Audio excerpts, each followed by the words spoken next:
So it's been like, God, you're going to meet my need, right? Jesus says it over and over. It says that even the ravens don't go hungry. It says that the lilies of the field are dressed with greater splendor than Solomon. Do you know what Solomon's name is in Hebrew? I'm going to make a shirt that says this. Shlomo. Shlomo. S-C-H-L-O-M-O. Shlomo. I love that. I'm going to make a shirt that says Shlomo. Anyway, I was talking to Bob. I'm going to veer off real quick because I just instant revelation. There's a place in Nehemiah, and I think that 8th chapter, where it talks about, it's given account of all the tribes and all the people that were there back in Jerusalem. And the Nimana or something like, what is it? Anyway, it's this group of people. They're mentioned 3 different times in the scripture. And the whole deal is, these people, the reason why I know Shlomo is because they were considered 2 things. One, they were counted in the congregation. I want to say the word, everybody say congregation. Congregation. Did you know that we're like Western civilization is the only one that really says the church?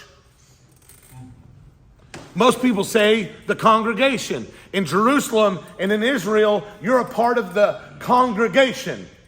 Those that come together and congregate. Isn't that beautiful? So I keep dropping open to this place, but what they were is they couldn't prove their lineage as children of Israel. They were the children that were born of you go to war, you capture some ladies, and then there's some kids born.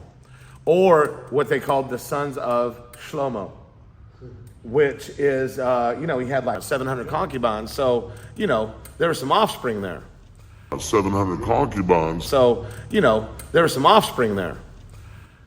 But they were counted amongst the congregation. And I did not know until just a second ago why God has been showing me that. I thought he was trying to identify something about us. See, he gave me a year ago, he started talking to me about Naphtali. Anybody know what Naphtali is? It's one of the 12 tribes. Naphtali, listen, and this is their moniker or their symbol is like a deer running. And their motto, if in English, is a hind deer let loose. So this is, if you know anything about deer, they're real fast and agile and quick. They get somewhere real fast. And so they were known as being swift warriors with a timely word. And that's who he had said we were.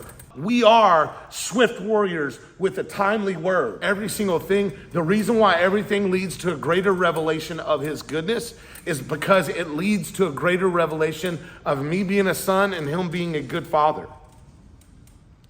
And part of that is my character being refined. So I'm reading this deal, the Nimana in Nehemiah, right? Or whatever it is, and Nimani. I'm like, God, what are you trying to say? What are you trying to say? And it was like they weren't naturally born. They were just counted amongst the congregation.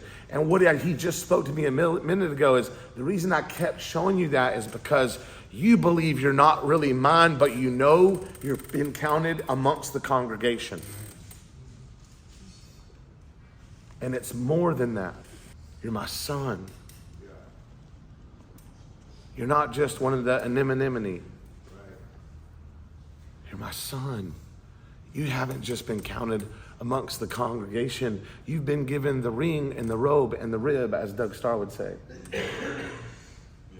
We. And listen, if it's for me, it's for we. It's not, listen, to think those words are only for me would be so selfish and ridiculous. Yes, God individually loves you more than we could ever imagine or measure or fathom, but collectively it's the same for all of us, the worst of us. It doesn't matter. And he wants us to know that we're sons, because as sons, we act out his will. And this morning, what I believe he was speaking to me is he said, listen, I am good enough for you to come and ask. See, I shared about my wife.